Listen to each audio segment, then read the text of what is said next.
C'est parti. Bon, Pele Yoetz. 4 Tammuz, Tafshin Pe Aleph, page 109. Kouftet, et le chapitre s'appelle Géa. Ligror. Ligror, ça veut dire crier sur les gens. Alors il dit, contrairement à ce que vous auriez cru, il dit Géara Itzricha. Crier, gronder les gens, c'est obligé. C'est une chose indispensable. C'est pas un luxe. Il dit c'est une chose indispensable de crier. L'igror, de crier les ovrei avera, les gens qui transgressent une mitzvah. Im mevin chez Techad Geharab Bemevin, comme il dit Michelet, le roi Shlomo, il dit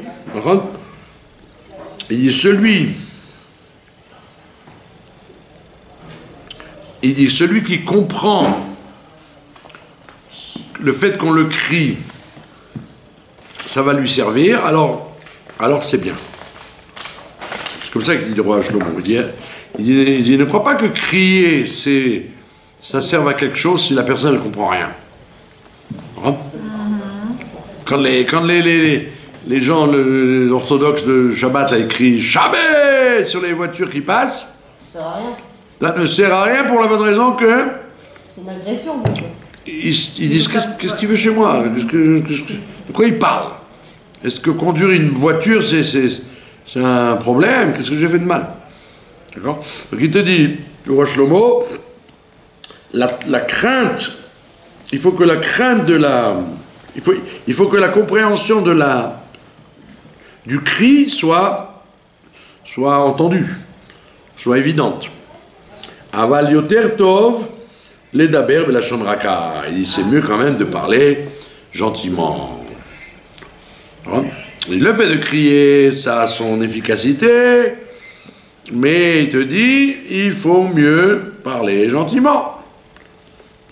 Parler tranquillement. Qui la shonraka teshaber garem. Parce qu'il dit au contraire, une expression douce, elle casse les os. C'est-à-dire qu'elle fait fondre les gens, quoi. Ah oui, Quelqu'un, tu as fait une mauvaise chose, une avéra. Quelqu'un t'a surpris. Si il te criait dessus, ben, tu t'attendais à ça. Mais s'il te crie pas dessus, ben, tu es désarmé. Tu es désarmé, tu es rentré dans une porte où il fallait pas. Le surveillant, il te dit « C'est quoi ça? Attends, c'est pas. Au lieu de dire ça, il dit « Mais madame, on passe pas par cette porte. Vous voyez bien que c'est interdit. C'est la porte de la police, c'est pas la porte de... » Alors, comme il a dit ça gentiment, tu es désarmé. Ça brise les os par la surprise de la personne.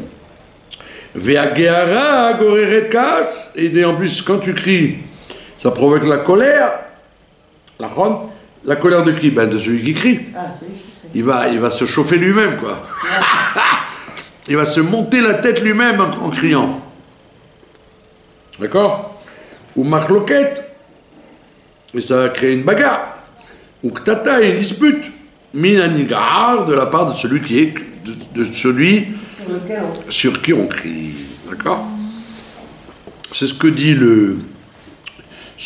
les Sifrei Moussar. Parce que le Pele Yoetz, c'est pas un Sefer Moussar, c'est un Sefer de conseil. Mais il fait pas il dit pas à toutes les pages. Non, c'est pas bien, non, vous allez mourir, non, vous allez en enfer. C'est pas un sefer de Moussar moderne. C'est un sefer de conseil, Pele Yoetz, de conseil intelligent. D'accord? Dans les Sifrei Moussar, qu'est-ce qu'ils disent? Ils disent la ségoula, tu veux une ségoula pour te calmer?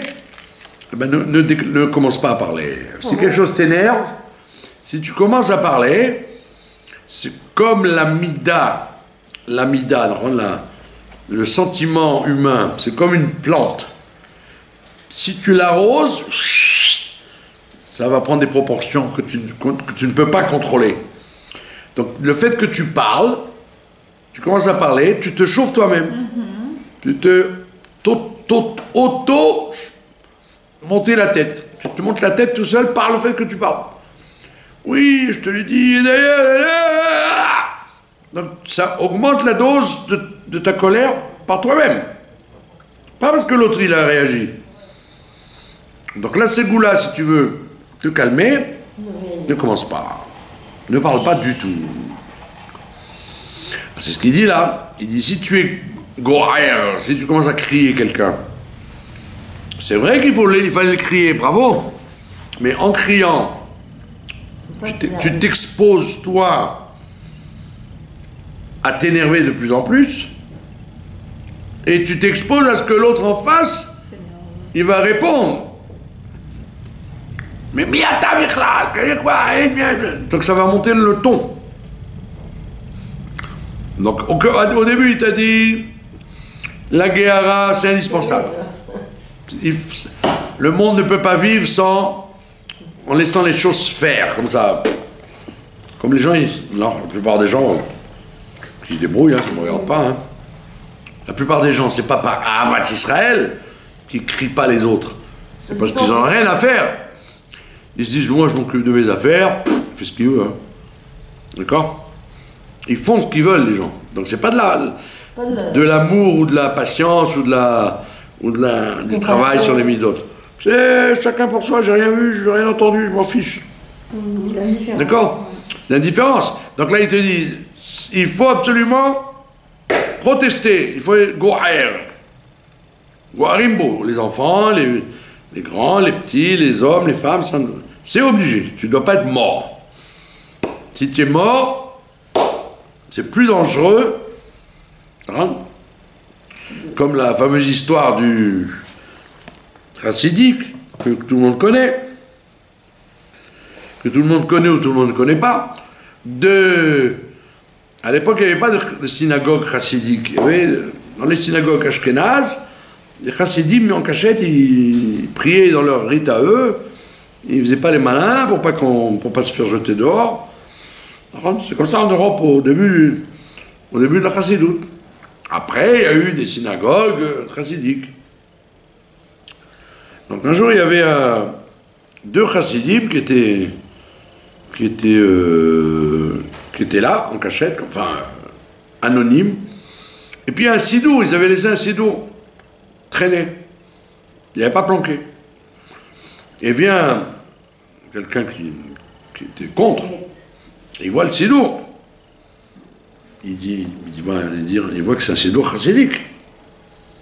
Il voit Baruch Shem, Odou avant Baruch Shamar, Keter à Moussav, etc. Il voit des tas de trucs. Il montrait que c'était pas Ashkenaz. Il prend un sidour, paf! Il le jette violemment dans la synagogue. Les autres, ils avaient peur de l'histoire, ils attendent qu'il s'en aille. Et puis,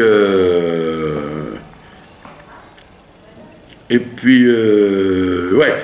Et puis il y en a un qui vient, il prend le sidour, il le soulève, il dit non, c'est quand même un sidour, ça se fait pas. Alors, les deux chassidim qui ont vu ça, ils vont voir le Maguide de Mezrich, il lui dit, c'est Rabbi, on a vu un truc très très étonnant. Il dit, qu'est-ce que vous avez vu? On était dans une synagogue, il y a quelqu'un nerveux, il a jeté le sidour. De toutes ses forces, il a jeté le sidour. Mais heureusement, il y en a un autre, il est venu, il l'a embrassé, il l'a ramassé. Il l'a ramassé et tout, il l'a embrassé. Alors il dit, sachez que celui qui l'a jeté, il va devenir un chassid. Celui qui l'a embrassé, il restera toujours un opposant. Pourquoi? Parce qu'il a la passion. Ouais, parce que là, il a la passion. Comme il est de ce côté, il va faire 180 degrés, il va s'accrocher, il va revenir. Alors que l'autre, rien ne le dérange. C'est pas grave. Donc celui qui est goer, ça veut dire qu'il est vivant. Celui qui n'est pas goer, celui qui ne crie pas, c'est pas parce qu'il est tzaddik, oh là là, il a rien vu, il a fait exprès, vraiment il s'est retenu, c'est beau, c'est beau. Il a vu quelqu'un qui fume Shabbat et il n'a rien dit, il s'est retenu. Mais non, parce qu'il s'en fiche complètement. Il dit que je vais me disputer avec lui, que je débrouille, qu'il aille en enfer, c'est pas mon problème. Alors que l'autre, il va dire, t'as pas honte. C'est quoi ça? Tu fumes Shabbat? Ah ben, lui, au moins, il est vivant. Alors, c'est pour ça qu'au début, il t'a dit, le premier titre, il faut crier, si tu cries pas, c'est mort. Après, il dit, attends, il faut crier, mais il faut savoir crier. Si tu sais pas crier, si tu cries stam, tu vas te mettre en rogne la personne en face, tu vas rien gagner. Donc, sache que crier, c'est un art. Il faut savoir quand est-ce qu'il va falloir crier pour que ça soit écouté. Comme avec les enfants. Tu rentres dans la chambre, tu les vois faire les oies, ils t'ont mis la pièce. Waouh, ils ont renversé de l'eau partout. Ils ont déchiré les poupées. Tu fais, ouais, c'est quoi ça, les enfants?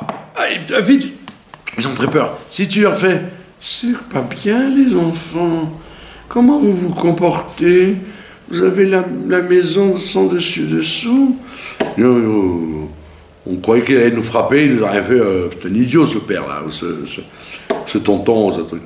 Donc il faut crier. Si tu cries pas, ils vont croire que c'est bien. D'accord? Donc ça doit être une politique, pas un coup de nerf. Ça doit être une stratégie. Qui loco la dame et kabel gare, parce que c'est pas tout homme qui accepte les remontrances, les cris, pas les remontrances. Pas tout homme accepte les cris. C'est une façon de parler d'ailleurs, parce qu'en général, la plupart des gens n'acceptent pas les cris. D'accord? Ou bifrad bismanazé, en particulier à notre époque. Alors le Pélé Yoetz, quand il dit à notre époque, ça veut dire il y a 200 ans, puisque c'était un élève du Chida. Donc quand il dit à notre époque, ça veut dire que si déjà à son époque, alors maintenant, c'est pas barreau. Qui sait qui va accepter la remontrance? D'accord? Ou bifrad bismanazé, afilou banim ktanim. Même les petits-enfants, Enam Mekablim Kolkar Geara, ils n'acceptent pas tellement qu'on leur crie dessus. C'est marrant comme il voit loin, hein. Il dit de son temps. Ça. Alors imaginez-vous, il y a 2 siècles, c'était barour qu'on crie les enfants. Et ils n'acceptent pas tellement les cris, mais aviem veimam, de leur papa et de leur maman. D'accord? La reine, c'est pourquoi Zo derer yeshara she'avor lo hamochiach. Voici le chemin droit que doit prendre le mochiach, le réprimandeur. Les daber velashon raka, de parler gentiment.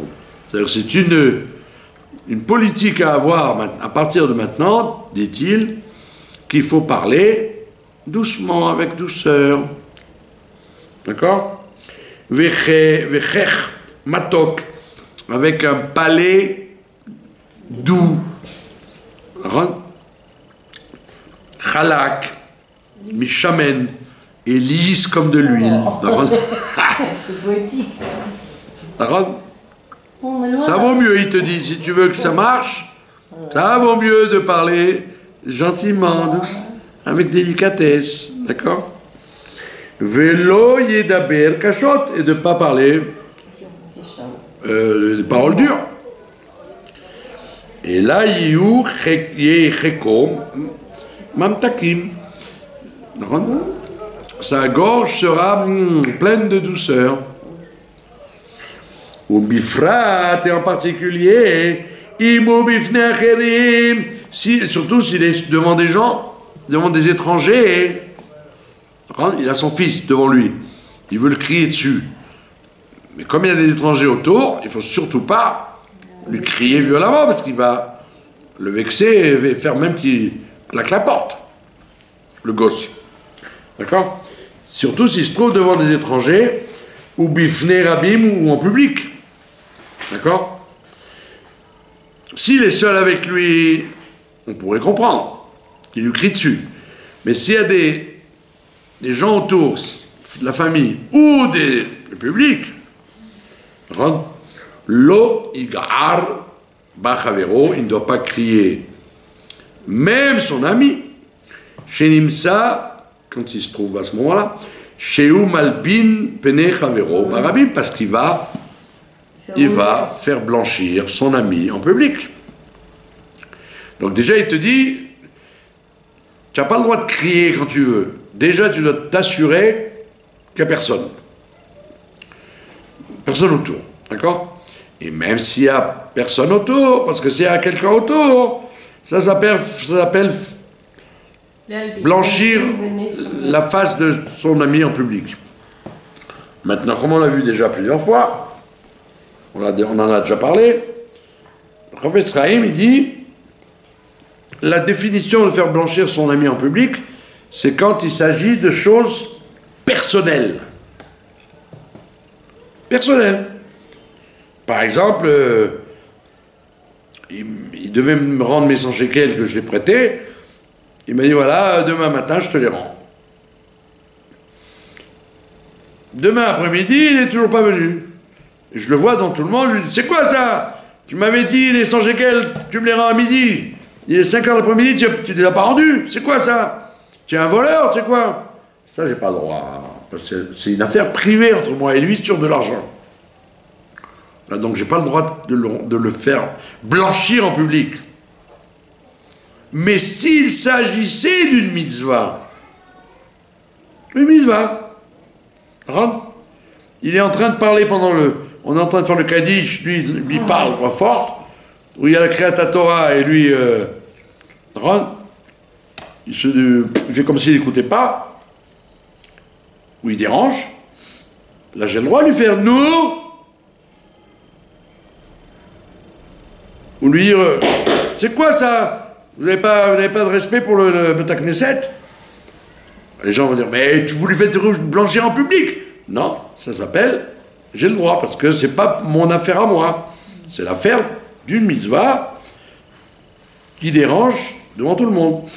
Donc la définition de l'albin pnei chavero barabim, de faire blanchir quelqu'un en public, c'est quand c'est une chose privée et matérielle.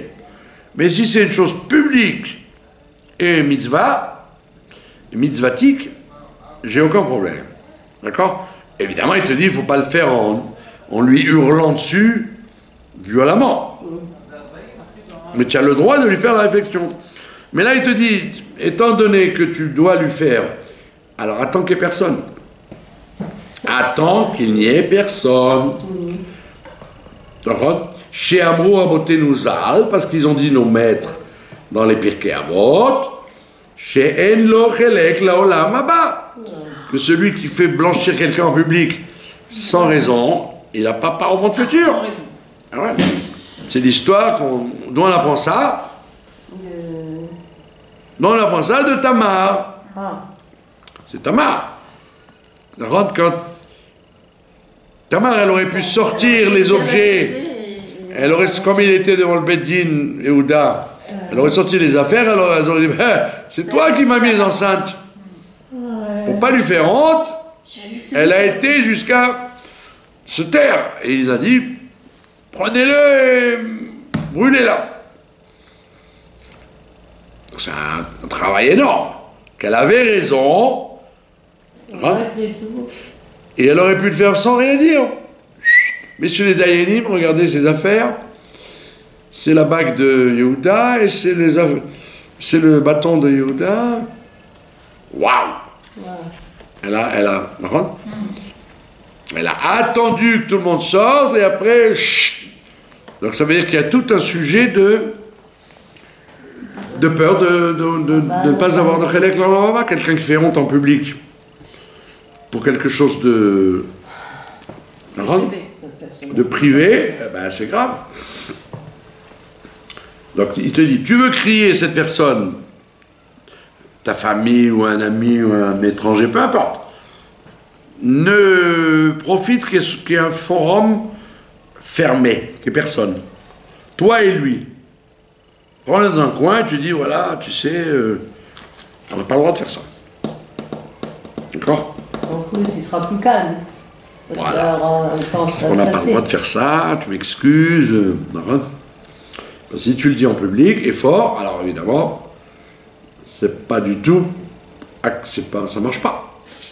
Parce que l'important dans la Géhara, comme dans la Tochecha, comme dans les réprimandes, c'est d'être accepté. Si tu n'es pas accepté, alors ferme-la. Tu as raté le coche. Tu as raté ton coup. D'accord? Pour ça, le samedi, là, après le Tchoulim, là, ils viennent les gens de Meachari, là, viennent faire les zouaves, là, sur la place. Ils crient jamais, jamais, ils se mettent par terre hein, pour boucher pour pas que les voitures passent. Et évidemment, la police arrive, et elle épouse, et gna. C'est un Chilul Hashem, quoi. Ils font un Chilul Hashem, et en plus, ils font faire Chilul Shabbat aux policiers, Chilul Shabbat au chauffeur, puisque tu l'obliges à s'arrêter, à repartir. Donc il a refait encore une avéra. Et comme ils ont roté après le Tchoult, et qu'ils ont fait la sieste, et que le Shabbat sort tard, alors ils viennent, ils provoquent l'antisémitisme, carrément. C'est vraiment... Il n'y a aucune Kedusha là-dedans. Les rabbinim, les rabbinim, ils ont peur d'eux, ouais, plutôt. Les rabbinim, ils ont peur qu'ils mettent le feu qu'ils en mettent le feu à la maison. Mais alors, c'est des voyous. C'est des voyous, c'est pas des gens normaux. Bon, Bekitsu. Et tu vois bien qu'il n'y a aucun intérêt. Ah bah, ça n'a pas d'intérêt parce que on n'a jamais vu quelqu'un qui a dit, tiens, tu sais quoi, j'étais tellement touché qu'on me crie dessus, Shabbat, que j'arrête la voiture maintenant, à partir de maintenant. Au contraire, il va au contraire, je fais exprès. Donc, Aleph, tu n'as rien gagné. Bête, tu fais plein d'avérotes autour. Et au niveau Chinuchi, les parents, tout ce qu'ils leur disent, va étudier, qu'est-ce que tu fais Shabbat, va étudier, va te promener, va manger des glibettes. Qu'est-ce que c'est comme ça que tu passes ton Shabbat. Attiser la haine contre des gens. D'accord? Mais en plus, ils font n'importe quoi, parce que des fois, c'est des chauffeurs arabes. Ils ne regardent même pas qui c'est qui est dans la voiture, qui est dans le camion. Jamais, le chauffeur arabe. Puis, ils font venir les séfarades, les flics séfarades, les pauvres, qui seraient restés dans leur truc. Ils auraient... Alors là, tu les fais faire Chilul Shabbat. Donc c'est du sans faute, du zéro sans faute. Il ferait bien d'étudier ça, quoi. Donc il te dit, la reine Méot, Tzarir Lisaïr, il faut faire très attention à ça. D'accord? Ou Bifrad, Bevet Knesset, et en particulier quand c'est dans la choule. Deikaname Mishum Kevod Mora Bet Knesset. Parce qu'en plus, la crainte de la synagogue, tu dois avoir la crainte de la choule. Donc toi, quand tu vas crier sur lui, parce qu'il s'est mal comporté, eh ben, tu manques de respect de la synagogue. D'accord? Donc tu n'as pas fait ce qu'il fallait. Tu as voulu lui faire faire tchouva en lui criant dessus, et en fait tu l'as braqué, et tu as fait un scandale dans la synagogue. D'accord? Pourquoi j'ai choisi ce texte ce soir? Parce qu'en fait, aujourd'hui, plus le temps passe et plus les gens ils ont peur de se mouiller. Ils ont peur. Je veux dire aux gens, je fais mal, je fais pas mal. Il y a même un député du Chasse qui a été un mariage homosexuel. Ah ouais. Ah oui, pour pas vexer, pour pas... Ils l'ont viré, heureusement. Bah, ils l'ont Ah, ils l'ont viré. Ah, quand même, Chasse l'a viré. Parce qu'il a dit, c'est mon neveu, je sais pas quoi, c'était son parent à lui. Mais même, je sais pas. Mais voilà, qu'est-ce que tu cautionnes, qu'est-ce que tu justifies sous prétexte qu'il faut... C'est le grand mot piège en ce moment, c'est ardoute. C'est un piège. C'est facile de parler d'ardoute quand c'est tout le contraire. C'est pas de l'ardoute, c'est de la démagogie. C'est un piège, c'est un vrai piège. C'est un vrai piège. Parce que des fois, tu dois être seul comme Noir, seul contre toute la génération. C'est pas de ta faute. D'accord? Donc aujourd'hui, le principe de guéhara et de réprimande et tout, c'est très mal vu parler dans le monde. Il faut éviter... Quoi il faut éviter? Quoi il faut éviter? Tu es bien obligé de... Je me casserai la tête, comment le dire? Mais je dois le dire. Je dois le dire. Bien que la génération, elles sont encore plus faibles que ça, que pas seulement les enfants, les adultes, les vieux, les jeunes, les femmes. Oh, il va voir que tu leur fasses une réflexion sans mettre 3000 gants. D'accord? Mais quand même, tu ne dois pas démissionner. C'est très important quand on est dans une période de trouble, de bilboul, de maboule social et intellectuel et galoutique. C'est très important de ne pas dire « j'arrête de parler aux gens, j'ai peur que ça tourne mal ». D'accord? Va filou imroé bachavero chez Océa à Hegel. Même s'il voyait son ami qui est en train de faire le veau d'or. Il est en train de faire le Hegel. D'accord? Chas v'shalom. Lo yiten bekolo kol oz ligorbo. Il ne doit pas crier trop fort pour lui crier dessus. Donc il ne parle pas d'une avera. Vraiment stam. Minag, ce que je sais moi, coutume ou des rabbanan ou de raïta, il te parle de la faute la plus grave qu'on ait pu faire, celle du veau d'or. Parce qu'on te dit jusqu'à la fin des temps, on va payer cette faute. Donc il dit, même si, il a le sens de l'humour, vous voyez comment il parle, même si tu voyais ton ami en train de faire le veau d'or, le shalom, ne prends des gants pour lui dire, c'est pas très bien, c'est pas bien ce qu'on fait. C'est pas très convenable, d'accord? Qui nafsho ou chovel. Parce qu'il est, c'est un jeu de mots. Nafsho ou chovel, il est en train de lui abîmer son âme. Là-bas, ça parle à l'origine, ça parle de celui qui a emprunté de l'argent à quelqu'un. Alors, c'est un pauvre. Et le riche, il a pris comme gage l'appareil pour moudre le blé.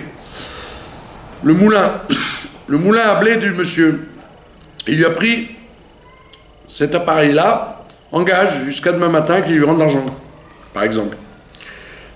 Et il dit, si tu vois que demain matin il ne vient pas, va lui rendre la meule. Parce que, nafsho chovel, chovel, c'est un chaval, il fait un dommage. Il fait un dommage à son âme. Tu vas lui faire un dommage à son âme. Il va dire, comment je vais manger maintenant? J'ai du blé, mais je peux pas le moudre pour faire du pain. Donc là, il fait un jeu de mots en disant que quand tu lui parles trop fort, agressivement, eh ben tu lui blesses son âme. Tu lui fais une chabala à son âme. Il y a des gens comme ça qui sont tellement susceptibles. On parle même pas de sensible, on parle de susceptibilité. Là, tu ne peux pas leur dire un traître mot sans qu'ils prennent les choses au drame. Les enfants, tu vois ça chez les enfants. Tu leur fais les gros yeux et ils commencent à...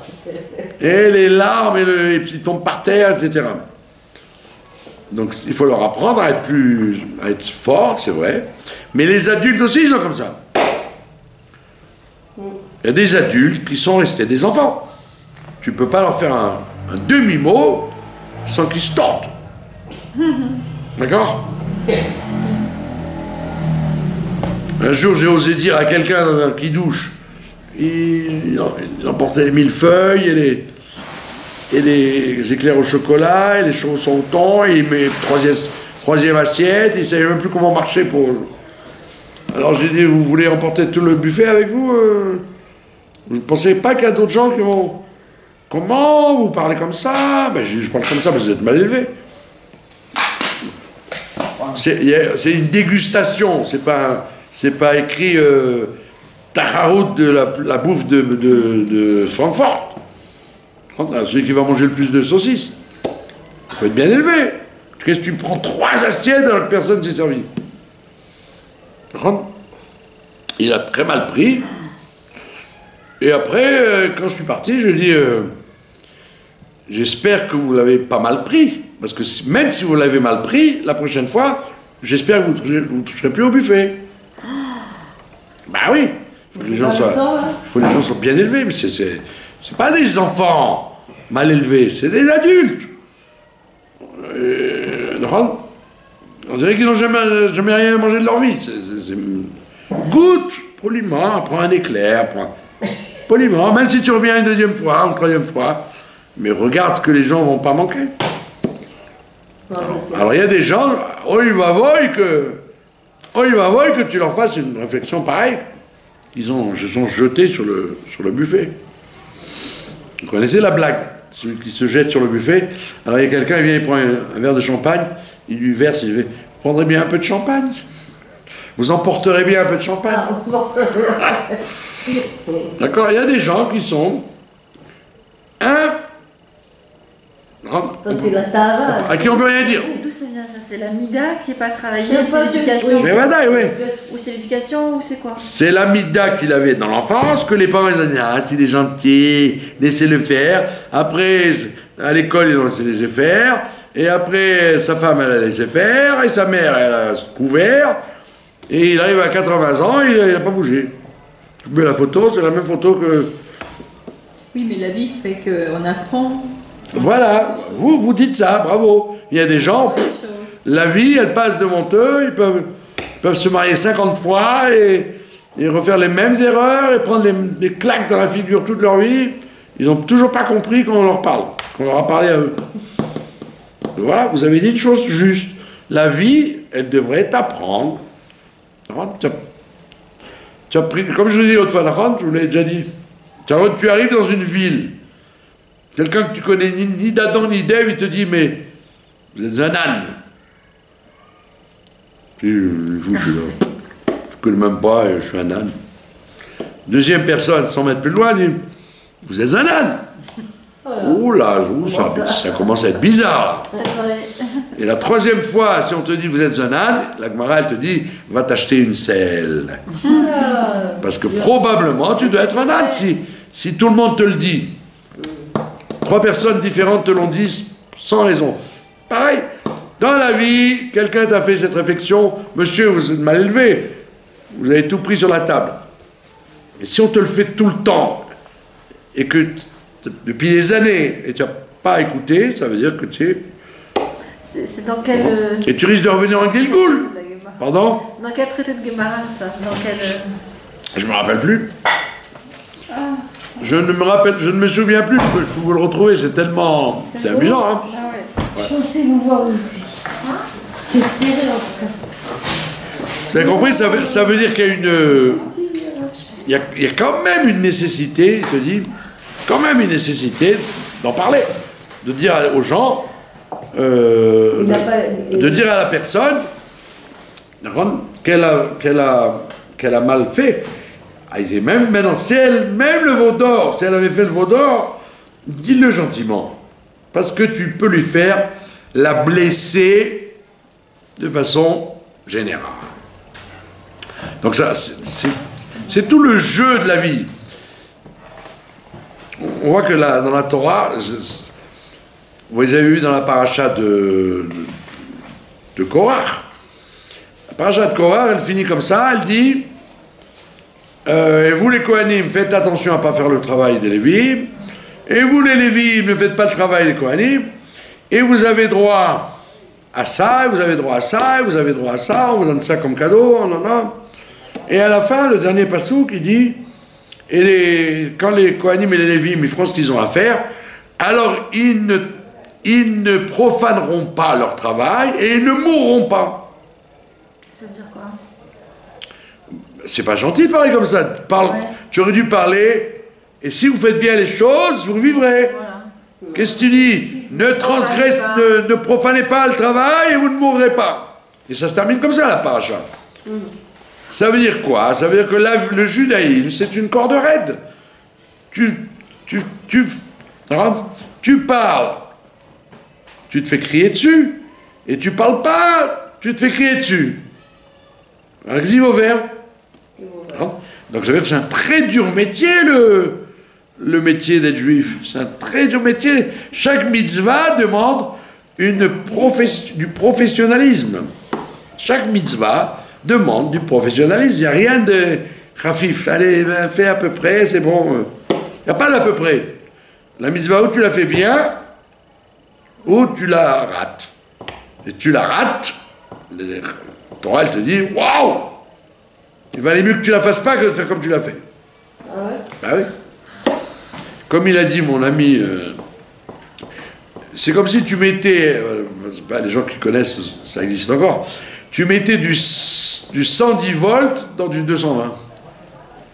Un appareil qui supporte que le 110, toi tu mets dans aujourd'hui il n'y a plus parce qu'il n'y a que du 220, tu mets dans une prise, tu fais sauter l'appareil. Alors c'est pareil. Toi, tu as quelqu'un qui fait une avéra devant toi.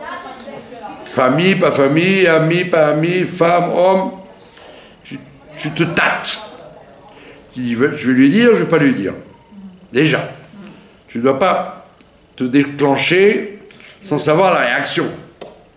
C'est quoi ça? Non, c'est pas bon là. Vérifie. Il te dit, même le veau d'or. Ton ami fait le veau d'or. Donc tu aurais dit, le veau d'or, je prends une épée et je lui coupe la tête.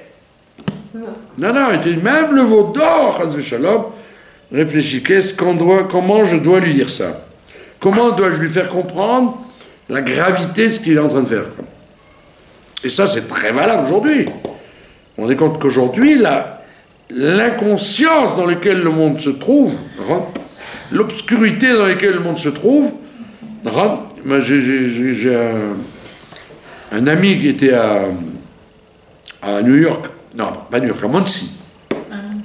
Monsey, c'est un quartier magnifique, des écureuils, des arbres, c'est très beau, c'est très fort. Il n'y a que des orthodoxes qui habitent là-bas. Monsey, il y a des Lituaniens, il y a des chassidim, il y a toutes les sortes de chassidim que vous voulez, il y a des séfarades orthodoxes, il y a la plus grande yeshiva du monde là-bas. Rendre l'écoute. Bekitsu, il me dit, le monsieur, j'ai parlé avec des enfants qui étudient dans un Talmud Torah de Monsey, et les enfants m'ont dit, le Moré nous a dit, c'est pas si grave que ça qu'un papa soit marié avec un autre papa.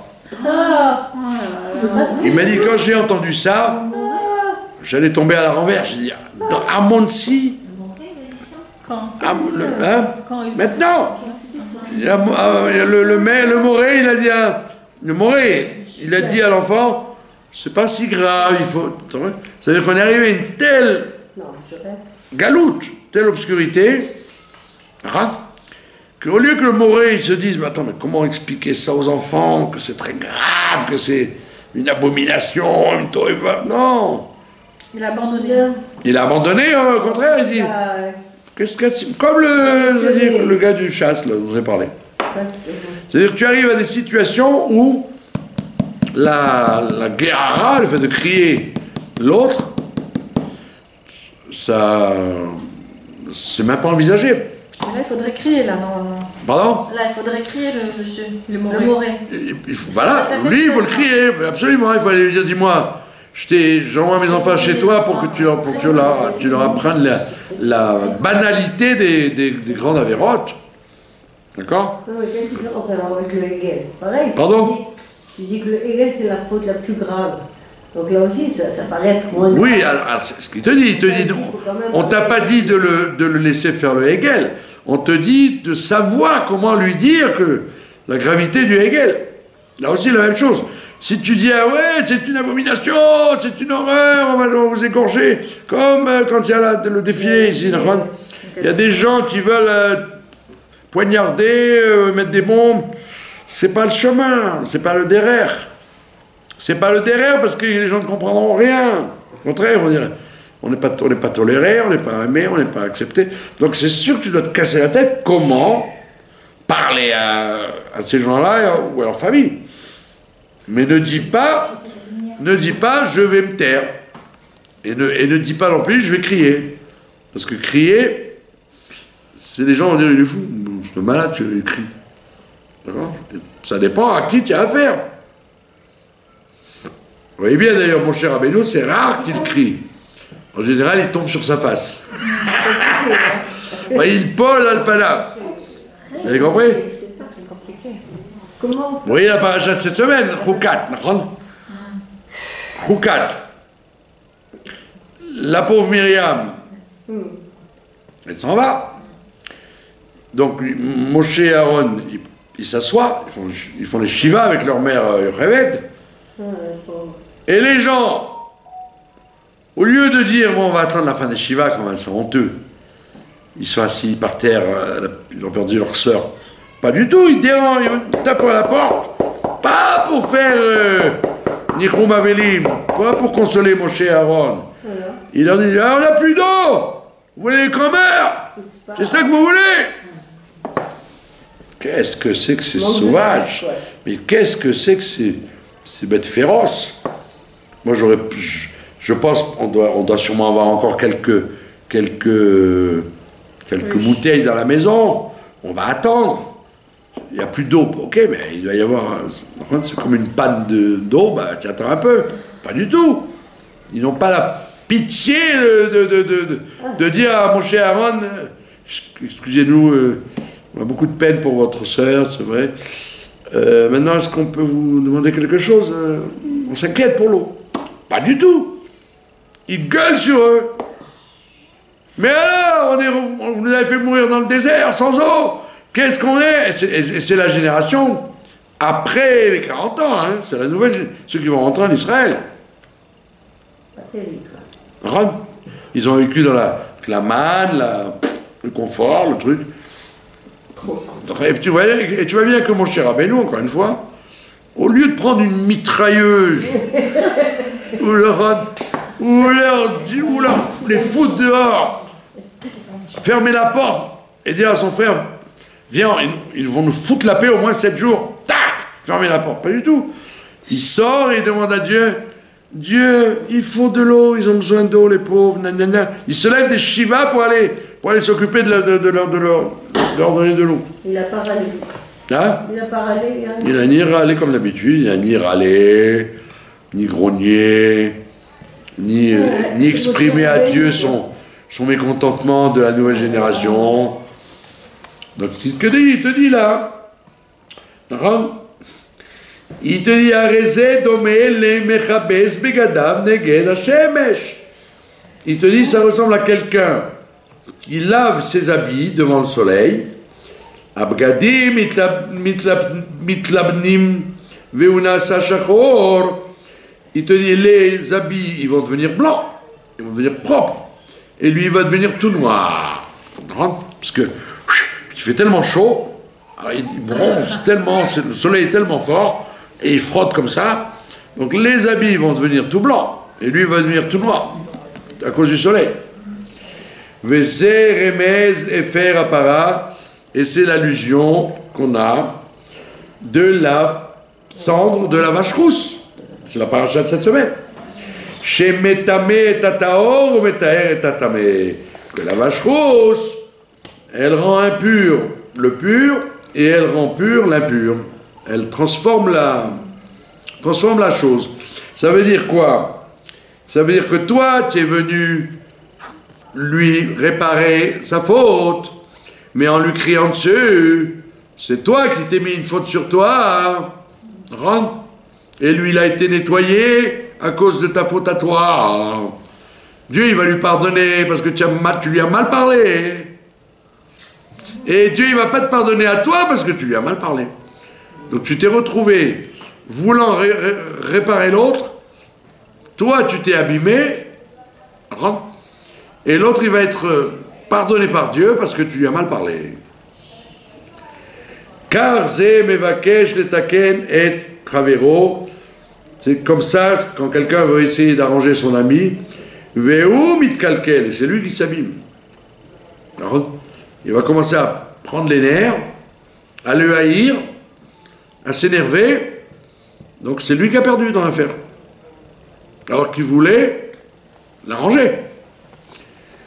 Ugvar Persho Abotenuzal, et comme ça ils ont expliqué nos sages, Al Pasok, sur le verset dans Vaikra, Ochear Tochear et Amitecha, fais des réflexions à ton ami, Velotissa la Fred, mais attention, ne lui mets pas une faute sur lui.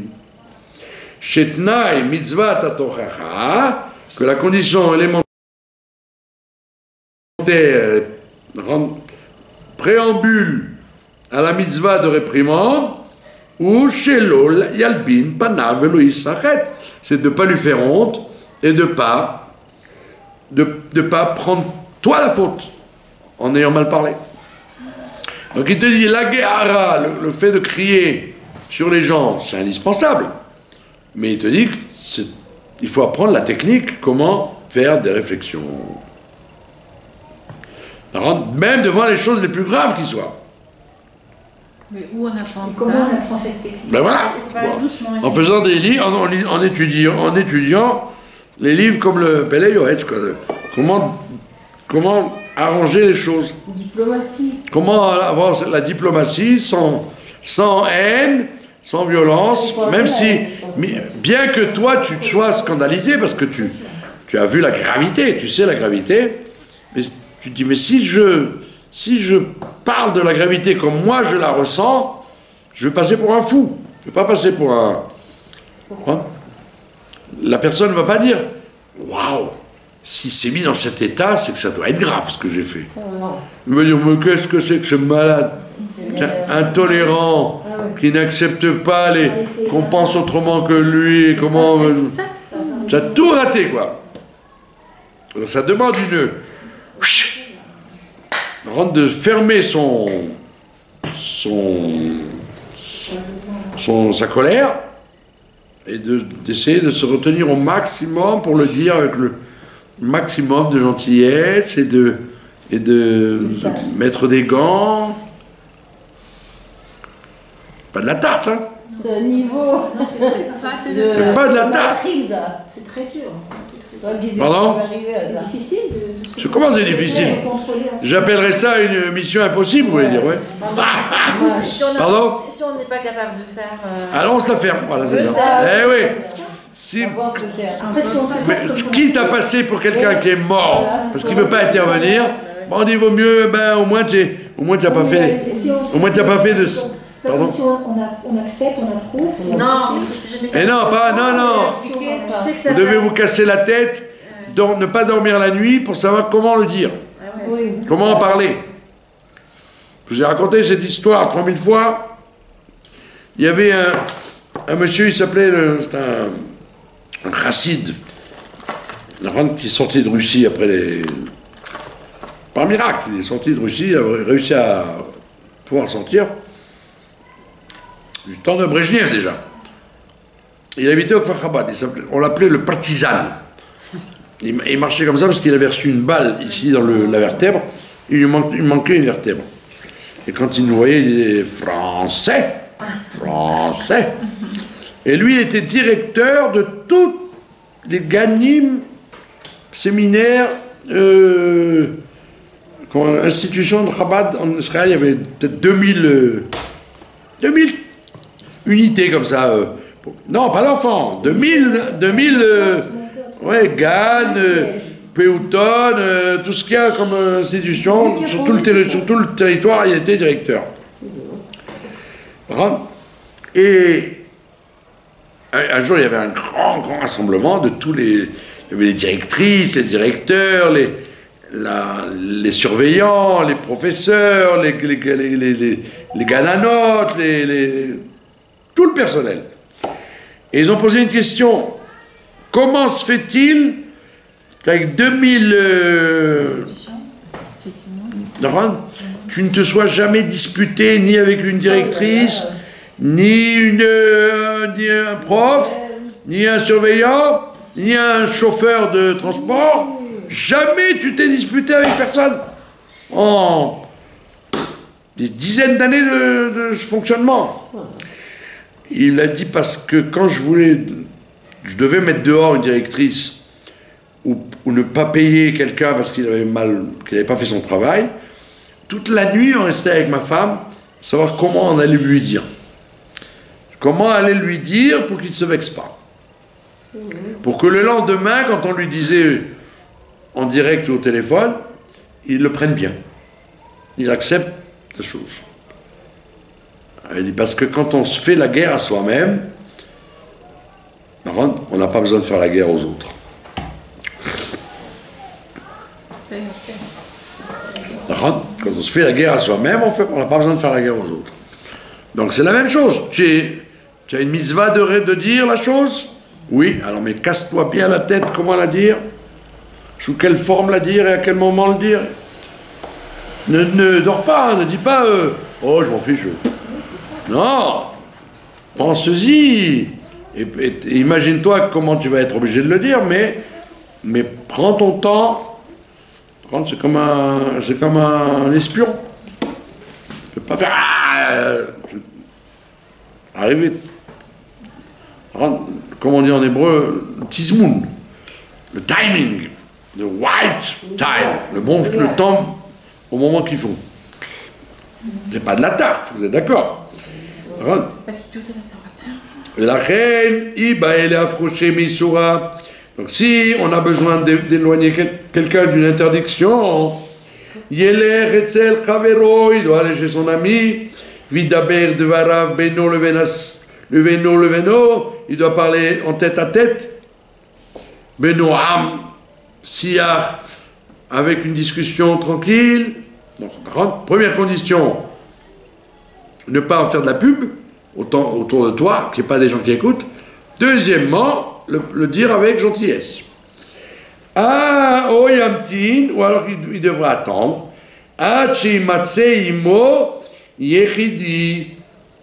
Jusqu'à ce que, alors il doit attendre qu'il se trouve tout seul avec lui. Et il lui fera la réprimande, al-panav, en pleine figure, puis au fait mais de façon gentille. Le film ou Adam, d'après ce que la personne elle est, ou le fit sorer et d'après le moment où tu le fais. Ou les olam, raoui les daber bekol namour, besafarafa. Et c'est sûr qu'il faut toujours parler à voix basse, avec une langue tranquille. Kizé moré à la anava urnia, ça montre, parce que ça montre l'humilité de celui qui fait la réflexion. Il doit faire comprendre à l'autre qu'il ne le fait pas pour se venger ou pour utiliser le Shulchan Aruch contre lui. D'accord? Que dire-t-il? Shafalt me'eretz tidaberi, et tu seras humble comme la terre. Tidaberi ou me'afar tishach imrater, et tu chercheras ton discours du bas de la terre. C'est-à-dire, tu vas parler comme quelqu'un de très humble, pas du tout itnasout, pas avec orgueil et superbe, en disant vous comprenez, j'ai bien réfléchi, vous ne comporterez pas du tout comme il faut, c'est pas bien, je dois vous le dire. D'ailleurs, je daigne vous en parler, alors j'aurais pu très bien vous laisser. Il dit non, sûrement pas comme ça. Le kol ksilim, parce qu'il dit la voix des imbéciles, bigearot, elle se fait entendre dans les cris, comme à la Knesset. Hein? Ça ne peut pas parler sans hurler. Hein? Ça ne peut pas parler sans hurler. Et ma tatouim, La shomim ou babelim ou matrim. C'est en vérité une façon de se moquer des gens de faire comme ça. Parce que quand tu parles en criant, avant que les gens qui ne t'écoutent pas, parce que tu cries, tu leur cries dessus, c'est en fait, c'est comme si tu te moquais d'eux, quoi. Pourquoi? Parce que ça n'a aucun impact.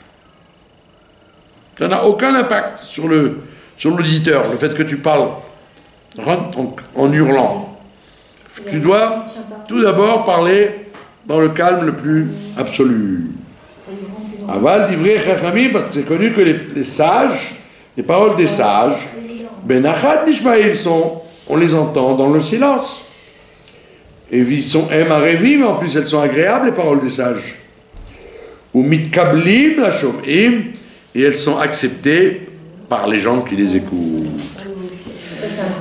Donc en fait, c'est comme un doublon. Il a répété en quelque sorte le même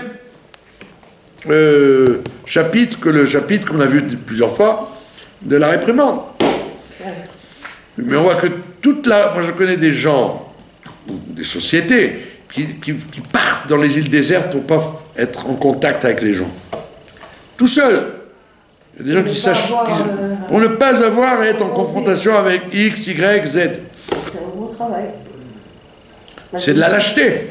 Parce que Dieu, il t'a créé au milieu d'une société, et tu es obligé de te confronter avec elle, même si tu te fais mal voir. D'accord? Alors, Noah, lui le pauvre, il ne l'aurait pas écouté, il l'aurait même tué. Donc il a fait profil bas, il est monté avec sa famille dans l'arche. Mais Abraham, il ne s'est pas laissé faire, lui. Il a tapé sur la table, il a su taper sur la table. Donc sans arrêt, tu dois faire le justicier comme Zorro, mais avec une méthode très difficile à appliquer. Et il n'y a pas de différence entre ta propre famille, homme ou femme, juif ou goy. C'est comme ça que le monde y marche. Et surtout, ne pas te désespérer, parce que tu as toujours le sentiment que tu as parlé pour rien. Oui. Que les réflexions ne servent à rien. Mais moi, je peux témoigner que tu vois des fois des résultats après des années. Mais tu les vois quand même. Je témoigne. Oh non, en faisant des réprimandes. Quand tu fais des réprimandes, tu as l'impression de prêcher dans le désert, de parler au mur. Ouais. En vérité, c'est faux. Tu répètes, et tu répètes, et tu répètes, et tu répètes. Là, quelqu'un va dire, mais daï. Ou comme les Tunisiens, ils disent, zekch. Ça suffit. Eh bien, on te dit non, il n'y a pas de zekch, il n'y a pas de ça suffit. Même si tu répètes, et tu répètes, et tu répètes, sauf, ça va rentrer. Il faut avoir la patience. Et donc, surtout pas. Donc, tu peux essayer. Une fois le cri, une fois la plaisanterie, une fois la gentillesse, une fois la gueule. Tu peux essayer toutes les formules. Toutes les formules, mais en tous les cas, ce qu'il faut, c'est la yetzivut. Comment on dit là? La yetzivut, ça veut dire la continuité. Atmada. Et pourquoi il y a plein de gens qui divorcent? Pourquoi il y a plein de gens qui divorcent? À cause de ça. Parce que les gens ne veulent pas. On vit dans un monde du... Voilà, Khat Permi, les verres, Khat Permi, j'ai bu dans le verre, je le jette. Il n'y a pas le verre que je garde, que ma grand-mère m'a donné, que ma mère m'a donné. Non, le verre, tu as bu dedans, tu jettes. Ta femme, elle convient, tu lui as répété 100 fois, ça n'a pas marché, allez, je jette. C'est même pas 100 fois, c'est 3 fois. Et ça donne des catastrophes, bien évidemment. C'est comme un appareil. Tu ne sais pas t'en servir, alors demande comment ça marche. Mais fais pas comme les Américains. Là, l'appareil ne marche pas, je le jette. Attendez, mais peut-être il faut mettre le rachmal. Ou peut-être il faut... Donc c'est l'impatience du Yetzirah, c'est comme ils savent. Il a voulu tout de suite le plat de lentilles. Laisse-moi tranquille, les mitzvot. Dans 100 ans, je vais avoir les fruits. Je veux ça, donne-moi tout de suite. Allez. Arshav. Et donc les divorces viennent de ça en général. Par exemple, à la rove. Roubam de Roubam. Et les échecs viennent de là. Je me suis trompé, j'ai crié, ça n'a pas marché. Ah bon, alors la prochaine fois, je ne crierai pas. Mais je continuerai à le dire. D'accord. D'accord? Ben oui. Il y en a un, l'autre fois, il m'a dit, ah ben Rav, vous êtes tenace, hein, vous. Hein. Ah, vous êtes tenace, il m'a dit. Je lui ai dit quoi? Il m'a dit, ah, vous lâchez pas le morceau. Hein. Ben, je lui ai dit, c'est comme ça. Si je lâchais le morceau, ça voulait dire, je me suis levé du pied gauche. Tu m'as énervé, je me suis levé sur le pied gauche, je dis, ah, si c'est une fois, ça veut dire que tu t'es levé du pied gauche. Mais si c'est tout le temps, ça veut dire qu'il y a du suivi là-dedans. S'il y a du suivi, il y a peut-être une vérité. Vous avez compris? Voilà, c'est pour ça que la guerre il faut rouspéter devant une situation qui n'est pas bien, et seulement il faut savoir travailler comment le faire. Il faut arrêter. Oui, j'ai pas compris pourquoi ça s'appelle guerre.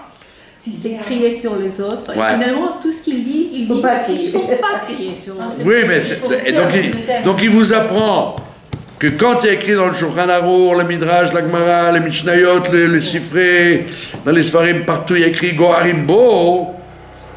Celui qui fait ça, Goharimbo, il y a écrit beaucoup ça. Alors il vient te mettre la pendule à l'heure. Goharimbo, comment on est Goher? Comment on crie sur quelqu'un? Il t'apprend la technique. Sinon tu vas lire le Shulchan Arour. Celui qui parle pendant la tefila, Goharimbo. Alors toi tu es malade, c'est écrit au Shulchan Arour. Tu dis, vous allez vous taire, c'est écrit au Shulchan Arour, on doit le droit de crier. Ah, oui, mais vous n'avez pas lu le Péléoetz, comment il dit, comment on est Goher? C'est pas en criant dessus, c'est doucement, doucement. Mon fils, un jour j'étais dans une choule à Paris, c'était l'enfer, quoi, c'était le chouk. Le chouk. D'accord? Il y avait trois jeunes qui parlaient. Ils ne faisaient que parler, quoi, c'était pas shoot. Et moi j'ai l'habitude ici, personne ne parle. Quand quelqu'un parle, au bout de 3 minutes, il comprend que ça se fait pas, quoi. Donc il parle plus. C'est comme ça la discipline du parti. Donc là-bas, j'arrive là-bas, j'avais une tête comme ça, je suis là, il parle. Et puis 3 jeunes, Shabbat matin, quoi. Ils parlent pendant la tefila, parlent pendant la Kriyat Torah, pendant Moussaf, pendant Kiddush, c'était des pipelettes, comme on dit. Alors à la tefila, je me suis approché d'eux, j'aurais dit, si vous venez à la synagogue pour parler, alors ils m'ont dit, oui, je sais, vous allez me dire, c'est pas la peine de venir. Je dis, non, si vous venez à la synagogue pour parler, où est-ce que vous allez pour prier? Pas mal. Hein? À quel endroit vous allez pour faire la tefila? Ils sont mis à rigoler, ils ont arrêté de parler. Ah mais c'était bien dit là. Oui, c'était bien dit. C'est l'humour. C'est pas mal ou pas? Si vous venez pour parler, où est-ce que vous allez pour prier alors?